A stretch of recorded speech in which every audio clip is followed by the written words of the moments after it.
falando com a Andréa Salles, nossa candidata a deputada distrital aqui. Estamos esclarecendo essa questão da dependência química. A gente começou falando um pouco da dependência de medicamentos. Vamos entrar um pouco nas drogas ilícitas. Aí tem também um espectro bem diferenciado entre uma droga mais leve até uma outra mais pesada, que vicia mais rapidamente. Dizem que o crack, por exemplo, com uma usada, que acho que até fumando, né? Imagino que seja, não sei como que se usa o crack, mas enfim. É fumando. Que a pessoa já fica viciada, é isso mesmo? O que acontece? Eu não digo que tem droga leve nem droga pesada. Eu digo que tem a droga de adicção. Por quê? O dependente químico, ele não vai, como se diz, ele se apaixona por uma droga. Né? Então ele vai testando várias drogas até chegar na droga que encaixa com ele. Então não importa qual seja essa droga. Para aquela pessoa especificamente, ela vai ser devastadora. Então, não tem como, às vezes as pessoas... Eu sou contra a redução de danos, tá? Que é uma técnica que é usada eventualmente, que a pessoa que é usuário de crack, que foi o exemplo que você deu, ele é estimulado a fazer uso de outras drogas ditas mais leves, tipo a maconha, né? Ou seja, o que você está dizendo, então, não existe meio que uma progressão, que tipo a maconha, às vezes falam que é a droga de entrada, que começa com a maconha, depois a pessoa vai para drogas mais fortes e acaba... Ou seja, não, a pessoa já chega, já se encaixa num tipo de droga e lá fica, é isso? Não, existem sim as drogas de entrada. Por quê? Por exemplo, a droga de adicção do menor de idade é a maconha. Começa com álcool, é o primeiro, que é a lícita, e das ilícitas, a droga de entrada é a maconha. Então, por que eu sou uma pessoa... No meu ativismo, eu brigo muito contra a questão da maconha. Por quê? Porque é o jovem que vai ser impactado com qualquer liberação, qualquer facilidade de plantio, de acesso que tem no nosso país. É o jovem que vai ser impactado, porque é a droga de adicção do jovem. Quando você tem uma facilidade qualquer, o adicto, o dependente químico, ele vai conseguir ter acesso mais fácil também. Tem que fiscalizar mais, tem que ter um endurecimento. Gente, pelo amor de Deus, já não está acontecendo com álcool. Quantos menores de idade, que todo mundo, eu tenho certeza, todos os ouvintes aqui, nesse momento, já viram ou conhecem algum menor que esteja fazendo uso do álcool? E cadê a fiscalização? Não tem. Então, o que acontece? Quando... A maconha, ela é uma droga das ilícitas, a droga de entrada, por quê? Porque ela é a droga que seduz o menor. Ela é a droga que eu, por exemplo, nesses quase 19 anos de luta contra as drogas, nunca vi um usuário de maconha que tenha dito para mim, não, eu comecei a usar maconha depois dos 21 anos. Não existe isso, né? Essa sedução, a que se deve? Se deve a uma pressão de colegas que estão usando? Se deve a ser mais barata do que um álcool, por exemplo, um vinho? Então, a sedução, você tocou no ponto. Na maioria das vezes, é pelo grupo de amigos. Né? Então, eu faço aconselhamento... Exatamente. Me diga com quem andas. Exatamente. Eu faço sempre muitos aconselhamentos com os pais. Em geral, os pais, eles não gostam de ver o que está acontecendo. Né? Tá vendo que o filho mudou o comportamento. Aí tá dizendo... Muda como? Quais são os sinais aqui que um pai poderia perceber? Então, se torna um filho mais ausente dentro de casa. Se torna um filho... Mais isolado? Isolado, pouco companheiro da família. Se torna um filho que não participa das atividades. Menos comunicativo com a família. E, em geral, ele troca o núcleo de amigos. Ele vinha na infância e na pré-adolescência com o mesmo grupo de amigos e, de repente, esse grupo de amigos muda completamente. E aí muda a forma de vestir, a forma de cortar o cabelo, começa a usar... Eu brinco... Os sinais são claros, então. O sinal é muito claro. Eu brinco, assim... É horrível falar sobre isso, mas a tal da pulseirinha do reggae, chama pulseirinha do reggae, aquela pulseirinha... É uma pulseirinha com as cores da Jamaica, né, do país. Ou seja, fazendo alusão a exatamente, ao flower power. Exatamente, você tocou no ponto. Então, assim, o pai tá vendo que mudou o comportamento, aí fala assim, não, é porque é adolescente. Gente, por favor, vocês sabem, vocês estão criando essas pessoas, vocês geraram essas pessoas, vocês estão vendo mudar o comportamento. Não atribua isso à faixa etária, tá? Porque aquele menino, aquela menina que você ama profundamente, que você criou, pode estar indo por um caminho muito perigoso. Então, eu sempre falo para os pais, não vão tomar sol no meio da rua e, em vez de levar o guarda-sol, levar uma peneira. Por favor, não fiquem tomando sol com peneira, fiquem atentos. Tem uma técnica que é muito interessante, que é usado, tem um país no mundo que foi o país que mais teve sucesso na retirada de jovens do uso de drogas, que é a Islândia, que é uma ilha. Eu brinco que a gente é um pouco a Islândia, Brasília é uma ilha no meio, né, de tudo, né? Então, acho que a gente pode usar, sim, as técnicas da Islândia. Qual foi a experiência deles? O que eles fizeram? Isso. A experiência deles era, na verdade, era meio que uma obrigação. Quando eles viam que uma família estava os menores estavam querendo ter problema, principalmente com o álcool lá, porque lá é muito frio, né? Então o álcool é muito... Frio, escuro, no inverno, exatamente. Tem poucas horas de sol. O inverno é o ano inteiro. O inverno é o ano inteiro, né? Como o Jorge lembrou. A falta de sol parece que tem um problema da absorção do corpo, da vitamina D, e com essa falta de absorção gera uma depressão danada. Exatamente, e o uso do álcool. Então, na Islândia, o que eles fizeram, que eu acho que é muito eficaz? Eles estimularam as famílias a fazerem pelo menos todos juntos uma refeição por dia, seja ela qual for. É o biscoito no final molhando no leite antes de dormir. Ok, todos juntos. Mas acho que nós, latinos, a gente tem mais esse hábito de comer em família e tal. Essa turma mais nórdica que é meio desgarrado, já chega a 18 anos, já não é mais filho, já vai estudar longe da casa dos pais. Deixa eu te falar, viu, Adriano? Não é bem assim o que eu vejo aqui nas cidades, quando eu ando aí pelas cidades, não, tá? O que eu vejo são as famílias muito atentas às redes sociais, ao celular, e pouco atentas à necessidade de sentar todo mundo em volta de uma mesa para conversar. Pelo menos uma refeição por dia. Uma refeição por dia. E essa qual seria? Ou seja, com a mulher inserida no mercado de trabalho, o marido trabalhando seria ou o café da manhã ou o jantar. Exatamente. Ou o café da manhã ou antes de dormir, né? Não precisa ser o jantar, porque tem família que nem janta, né?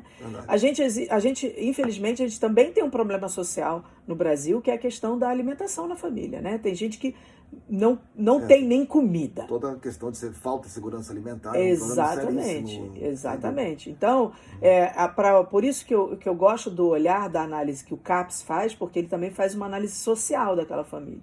Então, mas para as famílias que têm condição de se alimentar de verdade, né, ter a sua alimentação, eu trago esse exemplo, que é o da Islândia, que é estimular a uma refeição por dia, sem celular na mesa, né? Gostei, é uma bandeira boa para sugerir, propor, recomendar. Sim. Faz muito sentido. Sim. Mas o islandês também põe um toque de recolher para menor, né? Que ele ele não dá mole com isso, não. O garoto, toque de recolher. Isso também tem nos Estados Unidos. Se você vê uma criança andando num shopping em horário escolar, o policial te aborda. Vem cá, por que você não está na escola? Isso é sensacional. Isso é sensacional. E lá na Islândia, pelo que eu li, parece que é 8, né, André? 8 para criança menor de... Como é que é de 14 anos. 8 horas da noite tem casa. 8h30 da noite para menores de 14 anos. E de 15 a 17, ou 18, não estou lembrando. É 17, porque a maioridade lá é 18. De 15 a 17, 22 horas. Engraçado, né? E a Islândia é tida como um país ultraliberal e tal, então, ou seja, não por ser liberal não quer dizer que não vai ter regra. Não vai ter, exatamente. Regras que vão ajudar algum problema social e exatamente. Aqui no Brasil, algumas cidades já tentaram. Eu acho que são 2 cidades em São Paulo, eu não vou lembrar o nome aqui. É Ilha de alguma coisa. Deve ser Ilha Bela. Não, não é Ilha Bela, não. É uma ilha esquisita o nome. E a outra é Itapuna, uma coisa assim. Eles tentaram, sim, em 2009, o toque de... Eu não sei como é que está agora, eu não acompanhei depois da pandemia como é que essa situação ficou, mas em 2009 essas 2 cidades, com uma canetada de um juiz de vara da infância e adolescência. Veio pelo judiciário, então. Veio pelo judiciário. Eles implantaram exatamente como esse da Islândia. Crianças de até 14 anos, 8h30 da noite, até 17, 22 horas. E conseguiram medir algum resultado? Então, o resultado foi bom, segundo eu li na época. Né, eles conseguiram dar segurança aos menores dessas duas cidades. Eles conseguiram diminuir o índice de uso de álcool e drogas entre os menores. Agora, depois da pandemia, eu não sei como ficou. Eu vou pesquisar isso. Segundo a tua experiência, André... Itapura e Ilha Solteira. Pronto, Ilha Solteira. Nossa, Jorge, você é uma fonte assim... Não, eu sou maquininha de procurar no Google. Eu sou o rei do Dr. Google, eu sou o rei do Google Information, sou o rei do Google. Tempo real, nada. Adoro. É muito bom você estar na bancada com o Jorge por causa disso. Qual é a sua cidade então, Jorge? Itapura e Ilha Solteira. Então, aí estão 2 exemplos bons, então, a serem seguidos, observados, né? Eu acho que eu sei que é polêmico, tá? Tem uma questão que envolve o estatuto. Mas a gente não tem que estar com medo de ser polêmica ou não. Tem que fazer buscar o que é certo e tentar fazer, né? Adriano, eu defendo dependente químico, que muitas pessoas, infelizmente, acham que dependência química é safadeza, né? Acham que dependente químico é cidadão de 5ª categoria. Não é doença. Então eu já sou polêmica por natureza, porque várias pessoas da sociedade, nesses últimos 19 anos eu já encarei muita coisa. E muitas pessoas disseram, você está saindo de casa para ajudar safado que está no meio da rua bebendo... Gente, não é safado, é doença, tá? Não, é uma realidade que tem, que assola as grandes cidades do mundo. Então Exatamente. É um problema que a gente tem que encarar de frente. Não pode jogar embaixo do tapete e fingir que não existe. Exatamente. Eu digo, gente, não vamos tampar sol com peneira, tá? Vamos sair todo mundo queimado. A gente efetivamente precisa encarar a dependência química como doença. Inclusive, ela é classificada no Ministério, na Organização Mundial de Saúde, no Ministério da Saúde, como doença. Com certeza. Aqui existe também alguns outros sinais que a gente poderia perceber. Eu entendo que o pessoal da área da assistência social, eles têm um acompanhamento também nas escolas, em contato junto com profissionais da saúde e professores, onde você começa a ver, de repente, o sinal de queda de rendimento escolar de um aluno, já pode ser um sinal vermelho, uma bandeira vermelha a se cuidar. Você tem esse tipo de acompanhamento? Adriano, você sabe tudo da Islândia, Adriano, eu acho. Eu acho que você já leu sobre o caso da Islândia. Porque o pilar deles são as escolas. O primeiro pilar é a família, essa questão da uma refeição por dia. E o segundo pilar deles é o fortalecimento das escolas. Então, o que eles fazem? Isso é uma coisa muito legal. Eles entregam para a comunidade a administração da situação que está acontecendo ali naquele momento. Então tem as lideranças comunitárias unidas às escolas, unidas ao pessoal da área de saúde, formando comitês, e esses comitês, eles pegam e por região, né, eles administram como é que está a situação dos jovens nessa região. Olha só, então assim, se você não trouxer as escolas para essa conversa, você diminui as chances de tirar os meninos ou de evitar que os meninos e as meninas entrem no uso de álcool e drogas. A educação é fundamental. Lógico, e o Estado está presente ali na escola, acompanhando de forma muito presente. Exatamente. Né? E os professores também conseguem ver mudança de comportamento. Exatamente. Vamos aqui, estamos conversando de manhã com a Andréa Salles, candidata a deputada distrital. Vamos chamar um pequeno intervalo, Andréa, e vamos voltar nessa nossa conversa que está muito interessante. Jorge, voltamos em seguida. É isso aí. Já o Emprego e Educação está de volta, né, Adriano? Isso aí.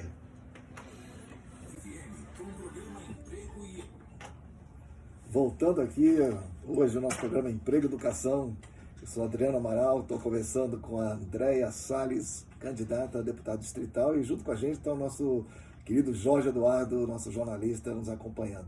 Estamos falando hoje de um assunto extremamente sério, extremamente importante, que é o assunto da dependência química, da dependência de drogas e tal, que é um problema que assola o mundo moderno. É um problema que está corroendo a sociedade, é o que corrói assim, um país que está com tudo bem, com os econômicos bem, está sendo corroído por dentro por conta desse problema, e não é diferente aqui em Brasília. Brasília, além da capital do rock, capital do Brasil, também já foi considerada capital das drogas. Isso procede, André? Olha, graças a Deus eu não morava aqui nessa época, mas eu lá do Rio de Janeiro eu ouvia falar, tá? É muito triste você ser classificado como capital das drogas. É verdade, eu morei aqui nesses anos de universidade, tinha essa fama mesmo, e se via mesmo que havia um grupo grande que usava mesmo. E aí eu vejo que também essa turma de drogas também tem tribos, né? Você começou a falar que a turma começa a se vestir diferente, começa a se juntar com amigos diferentes. E aí, em oposição a isso, em outros países, como Estados Unidos, Canadá, eles trabalham muito a questão do esporte. Porque quem sai e vai para a tribo do esporte meio que foge da questão das drogas. E a tribo das drogas é aquela turma mais paradona, ficam lá, não sei o quê.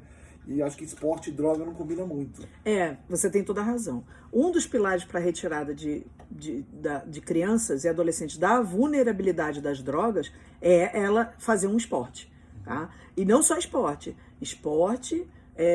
música e arte. São os 3 pilares para você manter crianças e adolescentes longe das drogas. Música e arte também? Também, música e arte. Na verdade... Eu achava que a arte fosse uma coisa mais correlacionada, ou seja, você vê tudo que é roqueiro e tal. Não, é porque existe uma confusão, às vezes, que se faz aí, Adriano, de qual é o tipo de arte, né?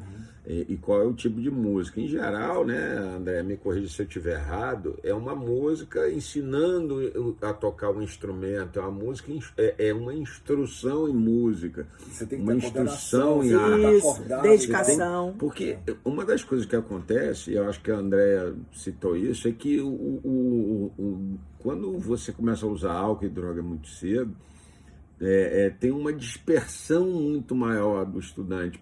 Por isso que o estudante que usa maconha, por exemplo, ou usa álcool, na idade da adolescência, as notas despencam numa velocidade assustadora. Esse é um sinal claríssimo. Claríssimo. Esse é um sinal claríssimo. E isso vai impactar ali na formação dele, porque ele vai repetir de ano, ele vai acabar numa situação complicada, não vai concluir o ensino até os 17 anos, e aí ele vai atrasar a entrada dele tanto na faculdade quanto no mercado de trabalho.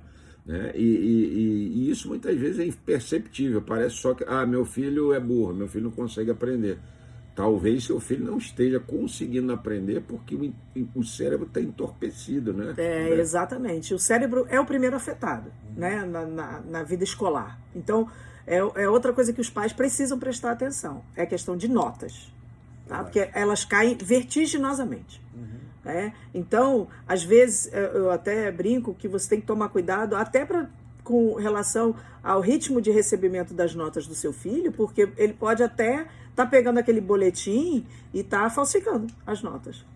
Verdade, tem que ter essa atenção também. E hoje imagino que isso já podia estar digital também, ou seja, tem algumas escolas já estão digitalizadas, né? Não é difícil, ou seja, fazer isso poderia ser até um objeto assim de uma pauta, de uma meta a se colocar ali, de ter todas essas notas. Porque na rede pública ainda não é possível, né? Ainda não foi possível fazer essa digitalização. A rede pública ainda está bastante atrasada em relação... Você viu o que aconteceu na pandemia, que muitos alunos não conseguiram ter a aula virtual porque não tem acesso mesmo a computador, a nada. Não, o aluno entenda. Agora, na escola, não conseguir digitalizar as notas é uma coisa que é uma solução muito fácil de ser implementada. Isso não tem dificuldade nenhuma. O Adriano, deixa eu perguntar. André, você acha que adulto que compra bebida e repassa bebida para adolescente deveria ser enquadrado na lei do tráfico? Olha, Jorge, eu queria primeiro dar uma surra nesse adulto que compra de verdade, Jorge. Porque pelo amor de Deus, né? Pelo amor de Deus. Existe.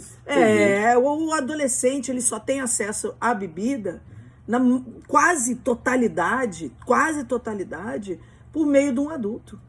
E não é o dono do bar, não, tá? Não. Você vai no supermercado, por exemplo, na hora que... Isso já aconteceu comigo, no Carrefour, vou dar o nome aqui.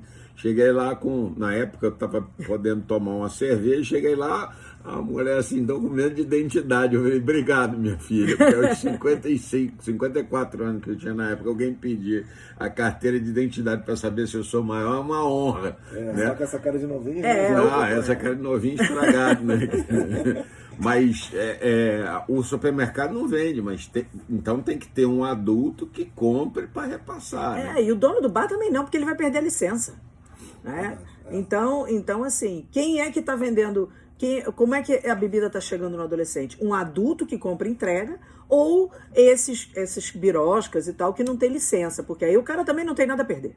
Ou seja, essa questão do acesso é importante, travar o acesso e tal, mas mais do que isso a criança, o adolescente não ter a vontade, né, de mexer com isso, de entrar. Então, se quando está fazendo, e aí ele não beber por vontade, não por obrigação que não tem acesso, né? Ou seja, ele tem a consciência que faz mal, que não é bom, que vai se prejudicar. Aí é dentro do colégio, a educação, no caso, né? A escolaridade, né? Porque à medida que a criança vai aprendendo, eu faço muitas palestras em escolas para menores.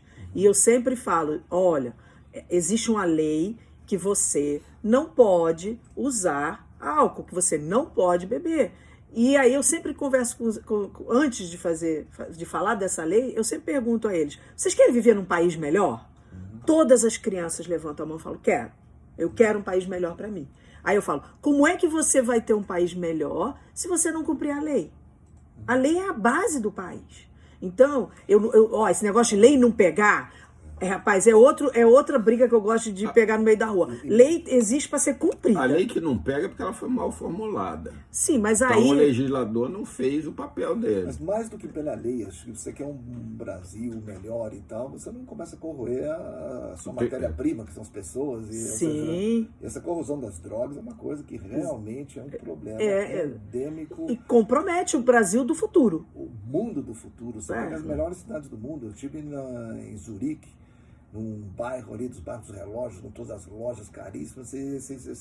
Terra do relógio, né, Suíça? É a terra dos relógios, mas era um bairro lindíssimo. Esse bairro acabava numa praça, e a praça era o fim do mundo. Ali era uma coisa que estavam as almas desoladas. De uso de droga? Dependente de drogas ali. Ah, meu Deus, nossa, que tristeza. Assim, tristeza. E aí meninas, assim, grávidas, ou seja, fazendo programa para conseguir um trocado para conseguir sua droga. E a gente está falando da Europa, né? Um contraste, mas essa sociedade corrida por que baixo. Loucura. A Europa está assim. Estados Unidos e o Brasil adora de vez em quando trazer uns modismos de fora, que é um hábito até a gente tinha que rever e analisar o que presta. Um dos modismos que está tendo aí agora é essa questão da legalização das drogas. É um tema um pouco polêmico. Não sei se você tem uma opinião em relação a isso. O que você acha? Que você começa a ver aí em algumas cidades aí dos Estados Unidos, ali no estado lá de Colorado, ali. Eles começam a ter lojinhas e todo um comércio, na Califórnia também. E aí algumas pessoas defendem replicar esse modismo de fora, aqui para o Brasil. O que você acha disso? Olha, eu sou contra, tá? E eu não tenho nem meias palavras para isso. Eu vou começar falando da questão da fiscalização das... Estou gostando da tua posição, que como política, normalmente a turma fica em cima do muro. Não, que negócio de muro, rapaz. Não, eu estou preocupada com a sociedade, eu estou preocupada com criança, com adolescente, eu estou preocupada com dependente químico. Uma pessoa preocupada com a sociedade não pode ser a favor de legalização de droga. Pelo amor de Deus. Vamos legalizar, porque aí todo mundo faz o que quer. Coisas que eu já escutei, né? Eu estou escutando isso do judiciário, né? Não, a Constituição, artigo 5º da Constituição garante direito de liberdade individual. Tá, mas o artigo 6º fala do direito coletivo que está sendo afetado pelo direito, não pode ser afetado pelo direito individual. Então não me venha com justificar usando a lei. Isso me remete a uma propaganda que eu vi que eu achei muito inteligente, uma propaganda de um menino falando, não estou fazendo mal a ninguém, isso aqui é meu problema, é minha decisão, meu corpo. Não, conversa fiada. E essa propaganda, então, mostrava que ele, então, dava o dinheiro para comprar a droga dele, e esse dinheiro ia sendo repassado, e voltava numa outra cadeia onde tinha um assassinato. O cara matava uma pessoa... a arma que ele comprou, que no final ele voltava na cadeia daquele menino que estava achando que não estava afetando aos outros. Então eu vou lhe dizer o que está acontecendo no Uruguai, que foi outro país que legalizou. Né? Você começou falando dos Estados Unidos, o primeiro país a legalizar a maconha dita recreativa. Eu falo dita recreativa, gente, porque recreio para mim é outra coisa. Recreio para mim não é usar droga. Então, lá no Colorado, foi o primeiro estado dos Estados Unidos a legalizar. Foi em 2013, eu acompanho a história do Colorado desde então, e aí eles tinham que seguir 7 regras federais, e eles conseguiram, nos primeiros anos, não cumprir uma só, ou seja, o próprio local que legalizou não estava conseguindo, e uma das regras que eles estavam descumprindo era impedir que a maconha legal chegasse a crianças e adolescentes, eles não cumpriram isso, tá?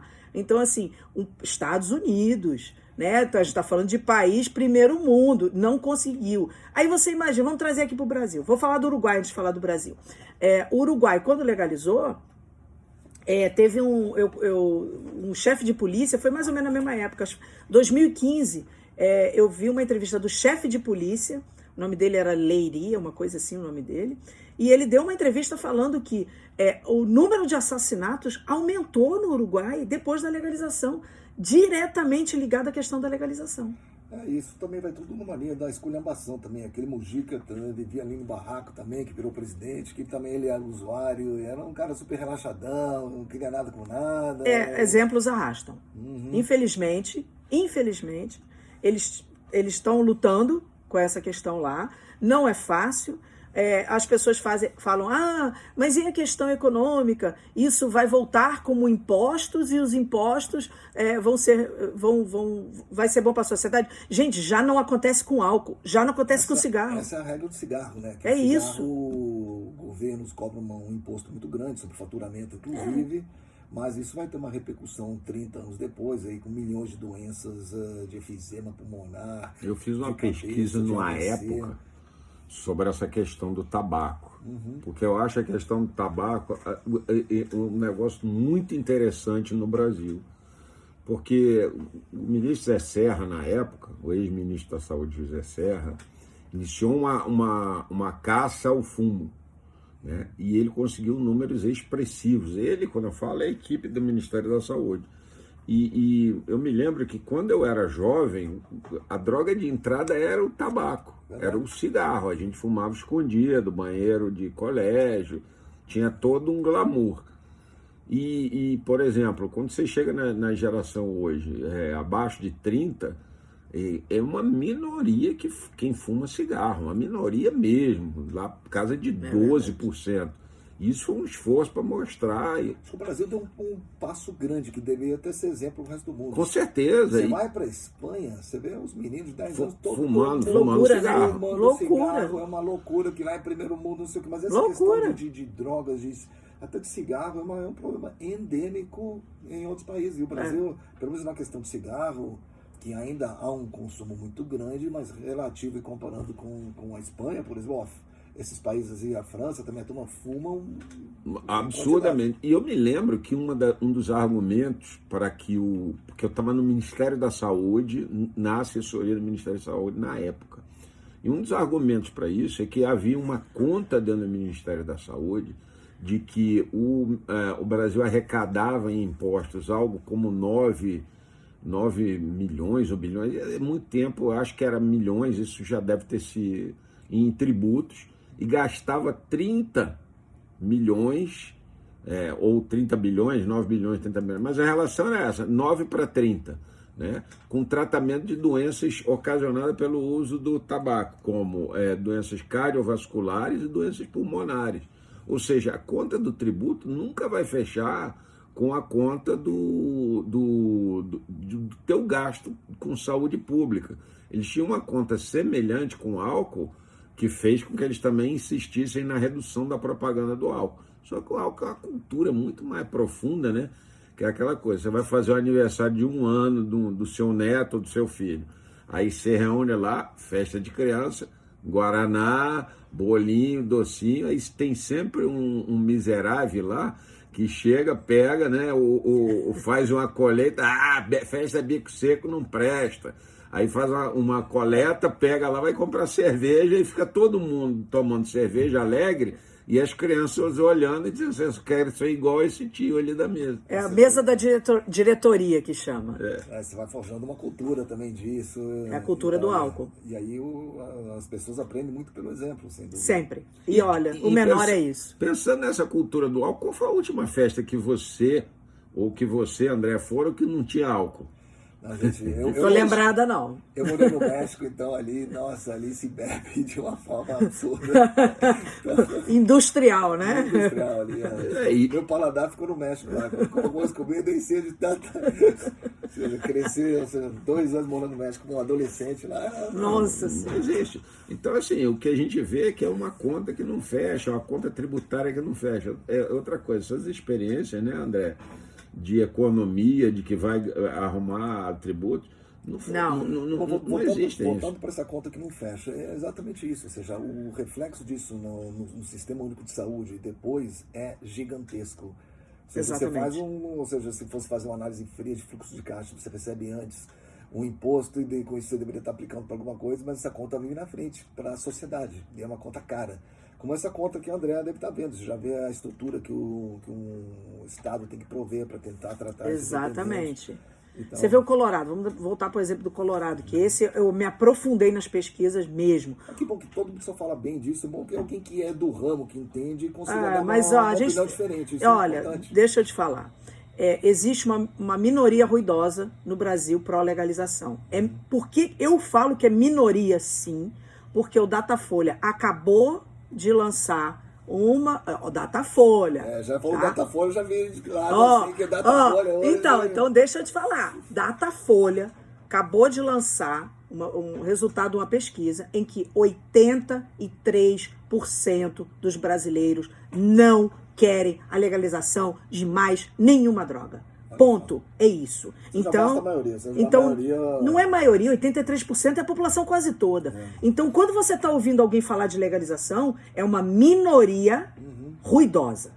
E aí a gente não pode deixar se levar por algumas confusões que são feitas com relação principalmente à maconha. Tá? Por quê? Primeiro se fala em maconha medicinal. Primeira coisa, Conselho Federal de Medicina não reconhece maconha como medicamento. Então, associar o nome medicinal à palavra maconha é errada. Uma coisa, a maconha, por outro lado, agora, dentro de um lado mais de biotecnologia e tal, parece que você tem aqueles 2 componentes. Tem o tal, eu acho que o canabidiol. THC. Não, o THC é o que dá o barato. O que dá o barato. E o CBD que parece CBD é remédio. É remédio. Né? A cannabis sativa, ela tem 400 moléculas. 400 moléculas. Só uma é classificada como medicamento no Brasil, que é o CBD.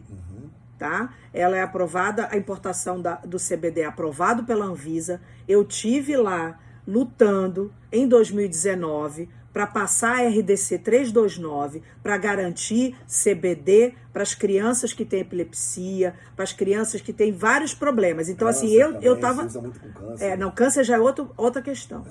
Outra questão. Tem a lista hoje que tem de importação na Anvisa, eu estava lá lutando para aprovar, para que as mães, os adultos que têm epilepsia, que precisam do CBD, consigam importar. Agora, existe um movimento da indústria da maconha querendo plantar no Brasil. Gente, olha o tamanho do Brasil. Imagina o que é plantar cannabis sativa aqui. Então, existe um movimento da indústria mundial da maconha, que é uma das mais fortes do mundo, está no Canadá, que quer plantar no Brasil, quer usar o nosso território para servir de, como é que se diz, de laboratório para o resto do mundo. Então, assim, o que a gente precisa combater aqui é que CBD é remédio, CBD é originário da cannabis sativa, mas ele só pode ser sintetizado em laboratório, dentro de casa, plantar dentro de casa para tirar CBD, vai tirar CBD com THC. THC dá barato, THC vicia, não dá. Então hoje, para você ter o CBD, no mundo inteiro, só é possível ele isolado como medicamento CBD puro, vindo de laboratório. E aí, esses laboratórios estão querendo plantar no Brasil. E aí você imagina, Adriano, você imagina, Jorge, como é que vai fazer controle de plantio em larga escala no Brasil, gente? Se a gente não consegue controlar nada. Não podemos. E a gente pode importar o remédio. O Brasil é muito rico. O Brasil pode importar esse remédio e fornecer no SUS. Então que história é essa de querer plantar no Brasil se não for para ganhar dinheiro na dor do dependente químico? Não, e sem contar que o Brasil é um país de exemplos, de maus exemplos sensacionais. O cigarro mais consumido no Brasil é o cigarro paraguaio. Verdade. Não sei se o ouvinte sabia, mas é o cigarro paraguaio. Porque antigamente, o que acontecia? O Brasil exportava cigarro para o Paraguai esse cigarro ia para aquelas lojas Com isenção de imposto. com isenção de imposto. Isso. E aí esse cigarro ia para as lojas ali da fronteira, né, de Ciudad del Este, e voltava para o sacoleiro dentro da cota também sem imposto. Então ele custava, o mesmo cigarro aqui brasileiro custava 80% mais barato. Dizem que o ex-presidente Cartes lá do Paraguai era um dos grandes... Isso, exatamente. Não sei nem se ele era produtor, mas ele era o Mas era um dos exportadores. exportadores. E aí o que aconteceu? Apertou, arrochou o controle. Quando você arrocha o controle, você começa a segurar e a destruir esse movimento clandestino, né? Esse movimento de contrabando, de descaminho, né? Como se chama. E aí começaram a mandar para o Brasil cigarro paraguaio mesmo, feito no Paraguai. E esse cigarro, como era muito parecido com as marcas populares, começou a agradar muita gente aqui no Brasil. Então ele começou a ficar popular em alguns pontos. Sabe qual foi o resultado disso? O brasileiro começou a contratar trabalhador paraguaio em regime escravo, montar a fábrica e fabricar, ou melhor, falsificar no Brasil o cigarro paraguaio feito no Brasil. Ou seja, a mente criminosa, ela sempre vai arrumar um jeito de fazer o descaminho. Vamos liberar para o plantio doméstico. Aí o cara vai ter 2 plantas domésticas para fazer CBD e 10 ali atrás, escondidas, para ele financiar a estrutura, porque maconha, e isso também, acho que a Andréa com certeza sabe, é uma das plantas que mais consome o solo e mais consomem água. Ela destrói os mananciais. A Califórnia está tendo problema com os mananciais porque uma planta de maconha ela bebe 5 vezes mais do que uma planta comum. A água. A Califórnia tem problema sério de falta de água. Sim, exatamente. Agora, existe uma área no norte da Colômbia que acho que é gerida ou tem o plantio de maconha há milênios ali por uma turma. Milênios não diria, porque acho que a droga não é nem tão antiga, mas enfim, eles têm uma certa cultura de plantar, tem 250 tribos indígenas lá que tem uma certa autorização internacional para plantar. Ou seja, quando você vê uma atividade econômica, quanto mais você avança na cadeia produtiva, maior é o ganho, maior é o lucro. Então, quanto mais para trás, menor o lucro. Então, plantar não é nem tão importante. Deixa essa turma lá plantar, mas se o Brasil conseguisse pegar o princípio ativo e começar a industrializar os usos do CBD, colocar dentro de uma jujubinha para dar para uma criança que precisa, né, ingerir aquilo via uma jujuba, ou via um biscoito, ou via... Eles colocam aquilo em tudo que é produto. Então, entrar nessa área mais avançada, acho que tem um negócio interessante, já não vem com o THC, já diria só o CBD mesmo. Eu não confio, tá? Eu não confio em nada plantado no Brasil, de verdade. Seria para plantar na Colômbia. Na Colômbia. Na Colômbia?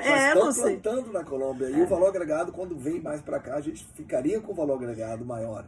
Eu já tinham conversado comigo sobre essa questão da importação do óleo do CBD para ser, como é que se diz, usado de várias formas. Só que aí, Adriano, eu vou te falar.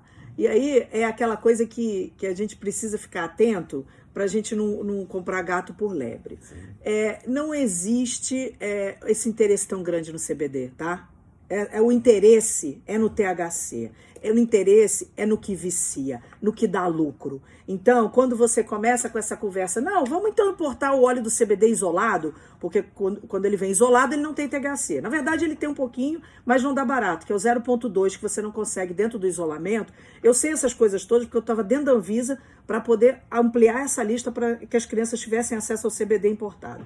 Então, quando você começa a conversar, igual você falou agora, essa história aí da gente trabalhar em cima do óleo importado, ninguém quer. André, infelizmente estamos chegando no final do nosso horário. Antes de terminar, eu só queria que você comunicasse com o nosso ouvinte por que você então entrou na política, porque eu te vi outro dia discursando, e você discursou não como amadora. Então eu acho que você já tem um DNA qualquer aí nisso, você tem uma bandeira fortíssima, importantíssima, te desejo todo sucesso.